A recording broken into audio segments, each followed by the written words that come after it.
Welcome to Journeys in Transformation Analytics. With me again are two fine gentlemen from Alcon, the global leader in eye care, David Nutchey and Srinivas Ravilisetty.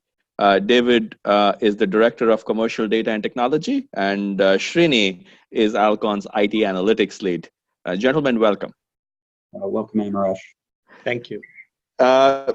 Continuing our conversation, David and Srini, one of the core themes that is coming out of this dialogue that we have had is not only how to get started, how you think about data foundation, is about the collaboration between the business and IT groups here, which seems to be very unique. And what really strikes me as different here, and it's important because most of the analytics transformations struggle because this collaboration either doesn't work very well, or it works very well, but it's hard to replicate it, and it's very personality dependent. So just wanted to understand a little bit more about how did that collaboration between business and IT start, and did it, were there any bumps on the road? How did you guys go about doing it for some of our viewers to learn from? So David, you want to take a first crack at it? Thank you, I will. It was a great journey. It was very interesting. And to your point, there's been a lot of learnings along the way. And for us, it's really, the collaboration is a 100% partnership in every aspect. As we started in 2018 on this journey and doing our proof of concepts, worked closely with Srini and his team for not only understanding how they were ingesting the data, how they were preparing the packages, so that my data architects team, could go in and munge the data and cleanse the data and get it ready for those analytics and insights purposes. And through that, we had common language that we shared. And my team's also, because we interfaced with the commercial team, we became the translators between what the commercial teams were asking for and really what that meant from a data preparation perspective. And so we learned to speak two languages. We learned to speak the commercial language, and we learned to speak the IT language. And I think that's really what drove that collaboration.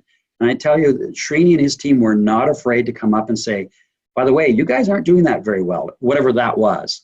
And that's where, because of an agile process where you fail often, fail fast, you had those learnings in place. And we were able to incorporate those learnings and have self-awareness and go and improve. And we're at that point now, we're 18 months into this journey, almost 18 months into this journey. And just recently, one of the commercial teams came to us on an incentive comp report, and we built out the incentive comp report on all the commissionable items. They said, yeah, we really want to go back and add 6 more products out of the thousands and thousands of SKUs we have, 6 more products. We just want to track them just because. We said, okay, we can do that, but that requires, some foundational changes. But because we understood what they were asking and what they were looking for, and we understood how the data was packaged up, we went in and we do 2-week sprints, by the way. My team uses agile approach, and we do a sprint every 2 weeks. Within two-week sprints, we're able to turn that report around and add those 6 additional SKUs to the commercial team. In the old world, that would have taken 6 months, if not a year, to do.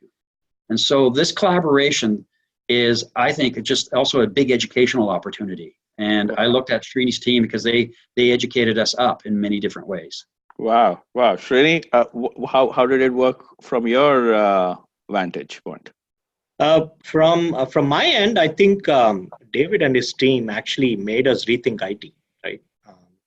The way IT was before versus the way we are actually looking at IT now, or even running our organization now, is different because business has made us rethink IT. That's how I put it. The other aspect that has been very important, that I have seen very closely with individuals like Dave Nutchey, is the user empathy, right? Having actually not just thinking ourselves as IT, delivering these solutions, but sitting on David's side and understanding what does it mean, right? What pain has David has to go through, his team has to go through. And that has made us, again, rethink about our process, our delivery mechanism, and our communication with them, right? So it has completely changed the way we do IT with the business in IT. Some of the key things I would point out was, one of the things is we are not the product owners. Traditionally, IT has been the product owners of a lot of things that we do. We are not the data owners. Business is the data owners. We have GPO organization, which is a product owner for our platform. Then we have data owners that come from David's team and other teams.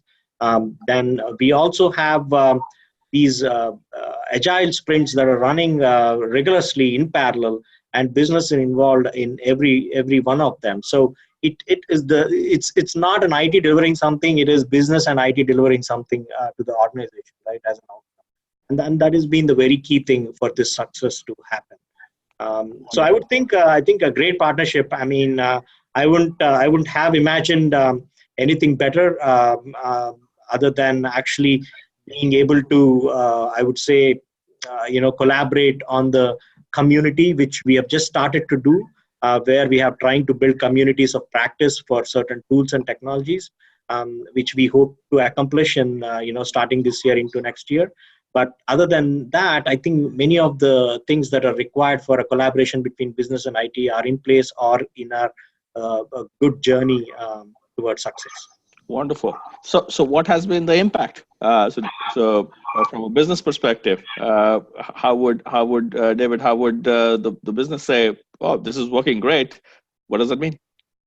But what does it mean? It means we've been able to deliver probably more analytics and insights, or more dashboards, or more reports that are used by various members of the commercial teams in the last 9 months than we did in the prior 2 years. And that, you may say, well, that doesn't, maybe that is impressive, maybe that's not impressive. For us, that was impressive because not only did we recreate a lot of dashboards that we had previously and that were quite honestly lost when we transitioned to SAP back in 2016, we were able to recreate them, able to recreate off of older platforms, older technology, some of the other reports that people like, and bring them into the 22nd or 23rd century, depending on which one you want to work in. And more importantly, we were able to do some insights, reporting around insights that the business had been asking for over a year, and be able to demonstrate that we had that skill set. And so we're just scratching the surface. We're fixing the foundation right now, and we're looking forward to building our house and building our journey even stronger as we go forward in 2020 and 2021. Wonderful. So some great points from David and Srini.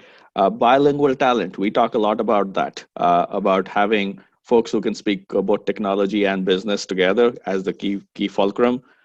Fail fast, and what's really interesting is agile, but agile done right. It seems that that's one of the other areas that you had.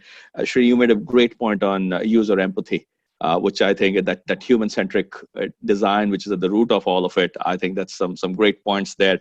And yeah, it seems like there's a great journey, and you're probably on leg one of the journey with some very good successes and foundation, and you're about to kind of take off to some more interesting, more advanced analytics space. So good luck with that. We'll love to come back and check back again on that piece of the journey with you in some time.